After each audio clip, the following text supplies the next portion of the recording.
Liv Morgan, she had a very strange room service request. In today's video, we're going to be breaking it down because Liv Morgan, she's wild, she's unpredictable, and she's currently tearing it up on WWE Raw.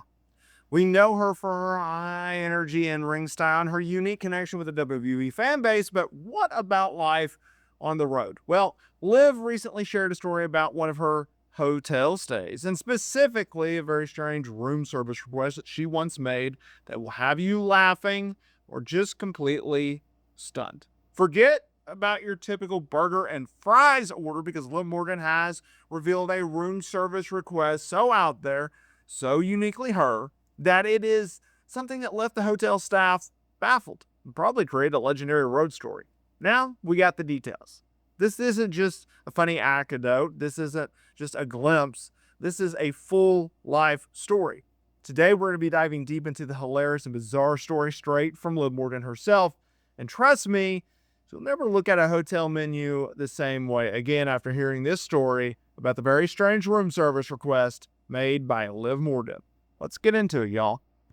Now look, Liv Morgan, she is a woman of many titles. The professional wrestler, champion, actress, business owner, and animal lover.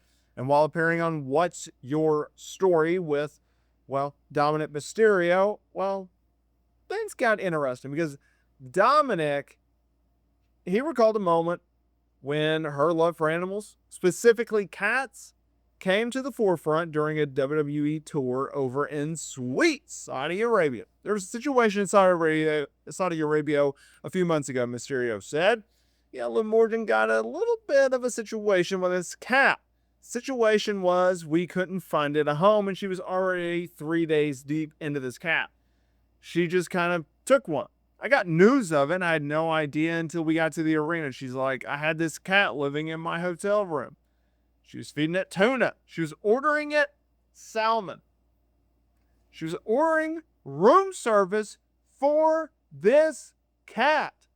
According to Mysterio, Morgan later went and tried to configure a way to bring this stray cat aboard WWE's jet back to the United States. Fortunately, though, she found in a permanent home in Saudi Arabia before she and everyone else departed. He said, she loves animals. We all do, I hope. But yeah, that time she definitely got carried away. I feel like she didn't know what to do. She took it. It was a fun situation. Shout out to Mansoor, one of our WWE security guards out there. He helped. He was like, yeah, I'll take him in. So he took him in. He said that his son had been wanting a pet for a long time, so that helped out. I think the cat lived large for about 3 days and then went back to normal food. According to Stephanie McMahon, she has talked about how Liv Morgan is a huge animal lover, something which we've heard from Morgan herself. And that is something to definitely keep an eye on. Natalia, Natty Hart, she likes animals. She loves animals. She loves cats. So maybe she'll help out Liv with her choices of cats going forward. I don't know. But you don't hear that story very often. And I can't say that I'm surprised because, it's pro wrestling, right? We hear about the wacky tall tales, the wacky road stories, behind the scenes stories of all these wrestlers going out there and having these memorable moments out on the road. Liv Morgan, she has a farm. So I don't know if you guys know this or not, but back a few years ago, she dated Bo Dallas and they shared a home, and out on her ranch, she has all of these animals, right? She has chickens and she has roosters and she has a bunch of other animals. And so she's a huge animal lover. And I think that's also one of the reasons why Liv Morgan is so lovable, because she just has this warm, upbeat, sincere girl next door vibe and personality. And that's why a lot of people gravitate towards her, right? And she's also a pretty good wrestler, right? In-ring wise, she's gotten a lot better in recent years. It obviously clicked with her in 2024. So, class, let's get this session started. In 2024, Liv Morgan returned at the Royal Rumble. She had been sidelined for 6 months or so due to a serious shoulder injury. They wrote her off the television in an attack angle with Rhea Ripley, and then proceeded to see Liv take time off. So she returns at the Royal Rumble. She kicks off the Liv Morgan revenge tour. She declares that not only is she going to go and get her revenge on Rhea Ripley, but she's also going to take everything from her. Now, before she could do that, she had a pit stop because she feuded with Becky Lynch, a underrated feud with Becky Lynch, I might add. That led to Becky Lynch going over her. That set up Becky winning Elimination Chamber, and that set Becky versus Rhea for the Women's World title at WrestleMania 40. Liv Morgan pretty much disappeared from television because they had grander plans. They were going to have her feud with Rhea Ripley coming out of WrestleMania for the Women's World title, and that's exactly what they had to do. However, though, things changed. Plans changed because it was an injury, ironically, a shoulder tear to Rhea Ripley in a backstage segment that kicked off the Liv Morgan-Rhea Ripley feud and ultimately sidelined Rhea Ripley.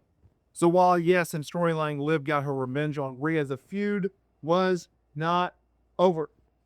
Okay? Because this is significant. This started a nearly year-long storyline, feud program, if you will, with Liv and Rhea, right? What do I mean by that? So what happened was Rhea had to be sidelined for multiple months. And instead of, and I actually give WWE a lot of credit for doing so, instead of putting the Women's World title on ice and essentially shutting down the Raw Women's division, they said no. So they held a Battle Royale, and at the time it was coming down to Becky and Liv, and they opted to put the title on Becky. They did so for two reasons. Number one, they were trying to get Becky to re-sign with this company. She wanted to take time off. She had no interest in re-signing. She wanted a break from WWE. So the ploy, the carrot, if you will, dangling in front of her, hey, if you re-sign with us, we'll make you world champion. Hey, we'll make you world champion right now if you re-sign. Hey, you're world champion. Will you please re-sign? It kept going on, right? Ultimately, Becky did the honors for Liv, put her over at the King and Queen of the Ring PLE in sweet Saudi Arabia in May of 2024, over a year ago. And then 2 nights later, Monday Night Raw, Becky pushed over Liv again inside the steel cage match, and that writes Becky off of television. She's going to go on her hiatus. And then that leads to the return of Rhea Ripley to kick back up her program, her feud with Liv Morgan. It was a very, very good feud. Like I said, it almost went a full year. Sure, Liv got the upper hand on Rhea multiple occasions in matches on PLEs as well on television, to the point where Liv Morgan, in the tenure in which Rhea was off of television, got into the Judgment Day, stole Dominik Mysterio away from Rhea Ripley, and stole the title away from Rhea Ripley, and then beat Rhea Ripley at SummerSlam. Then they worked a mixed tag team match, and I believe Bad Blood. And it was Rhea Ripley and Damian Priest going over Dominik Mysterio and Liv Morgan. Then Liv recruited Raquel Rodriguez. That extended the program until this past January. Now, Rhea got injured for a second time in the fall of 2024. That delayed things. That made her get pulled from War Game to match, which Liv Morgan was still part of. And at the end of the day, I think it gives a lot of credence to this storyline and this feud. I understand a lot of people complain that the storyline got really extended and delayed for no real reason. I would disagree with that. I think actually WWE did a fantastic job building and layering and then unveiling all these onions, both planned and not planned situations. But I actually think it made what this storyline really is and what made it stand out in the first place. So that is Liv Morgan's 2024 in a nutshell. She ultimately lost said Women's World Championship to Rhea in January on the Raw on Netflix premiere. And now she is one half of the Women's Tag Team Champions with Raquel Rodriguez.